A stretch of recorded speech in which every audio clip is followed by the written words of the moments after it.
નમસ્કાર મિત્રો, શેરબજાર ગુજરાતી યુટ્યુબ ચેનલમાં તમારા બધાનું સ્વાગત છે। મિત્રો, આજે આપણે વાત કરવાના છે વીમા કંપની વિશે, જેમાં 11 એક્સપર્ટ એક સાથે ખરીદની સલાહ આપે છે અને એક્સપર્ટને માનવું છે કે આ શેરમાં જો તમે લાંબા ગાળા સુધી રોકાણ કરી રાખો તો તમને સારું એવું વળતર મળી શકે છે। તો આ શેર વિશે આપણે ડિટેલમાં માહિતી જોઈએ। સૌથી પહેલા મિત્રો વાત કરીએ કે જો તમે શેરબજારમાં રૂપિયા લગાવવાનું વિચારી રહ્યા હો તો શેરબજારના એનાલિસ્ટ માનસ જયસ્વાલ તરફથી દેશની સૌથી મોટી જીવન વીમા કંપની પર રોકાણ કરવાની સલાહ આપવામાં આવી છે। તેમનું કહેવું છે કે એલઆઈસીના શેરોમાં લોંગ ટર્મમાં સારી તેજી આવવાની આશા છે। તેમનું કહેવું છે કે જો કોઈ વ્યક્તિ આ શેરોમાં રોકાણ કરે તો તેને શેર 1300 રૂપિયા સુધી જઈ શકે છે, એટલે કે 1300 રૂપિયા સુધી એલઆઈસી નો શેર જઈ શકે છે એવું એક્સપર્ટનું માનવું છે। વધારે માહિતી જોઈએ આપણે એલઆઈસીના વિશે। જો કે તેમનું એ પણ કહેવું છે કે શેરોનું નીચલું સ્તર કયું હશે તે હાલ કહી શકાય નહીં। તેમ જયસ્વાલે તે પણ કહ્યું કે રોકાણકારોએ 200 દિવસના ડીએમએ પર બહાર નીકળી જવું જોઈએ, એટલે કે ડીએમએ એટલે કે ડે મૂવિંગ એવરેજ।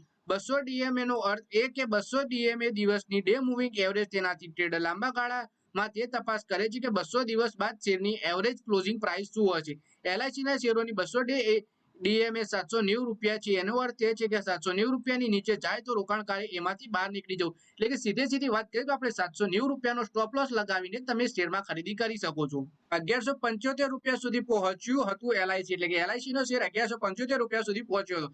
એલઆઈસી ના શેર ગયા મહિને 9 ફેબ્રુઆરીના રોજ 52 વીક હાઈ 1175 રૂપિયા પ્રતિ શેરની ઊંચાઈએ પહોંચ્યા હતા। જોકે હવે તે તૂટીને 904 રૂપિયાની નજીક પહોંચી ગયા છે।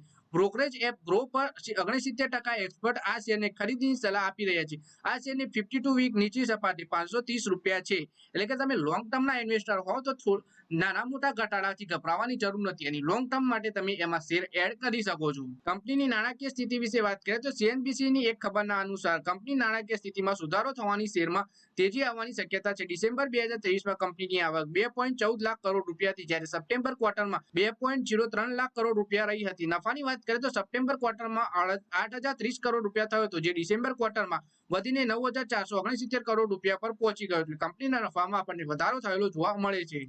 તો મિત્રો, આ વિડીયોમાં આપણે વાત કરી એલઆઈસીના શેર વિશે, જેમાં 11 એક્સપર્ટનું માનવું છે કે તમે આ શેરમાં રોકાણ કરો તો તમને 1300 રૂપિયા સુધી જઈ શકે છે અને લોંગ ટર્મમાં તો આ શેર એનાથી પણ વધારે જઈ શકે છે। તમે 5 વર્ષનું કે 10 વર્ષનું જો એવી રીતે એલઆઈસીની પોલિસી લો છો, એવી રીતે જો એલઆઈસીના શેરમાં પણ રોકાણ કરો 5 વર્ષ કે 10 વર્ષ સુધી, તો તમે લાંબા ગાળે સારું એવું નફો કમાવી શકો છો આ શેરમાંથી। તો મિત્રો, આ વિડીયોમાં બસ આટલું જ। હવે મળીએ આવનારા વિડીયોમાં। ત્યાં સુધી વિડીયોમાં લાઈક કરો, કોમેન્ટ કરો અને વિડીયો પોતાના મિત્રો સાથે ફેસબુક, ઇન્સ્ટાગ્રામ, વોટ્સએપ બધી જગ્યાએ શેર કરો। શેરબજારની આવી જ માહિતી ગુજરાતીમાં જોવા માટે તમે ચેનલને સબસ્ક્રાઇબ કરી ઘંટડી પર દબાવી દેજો।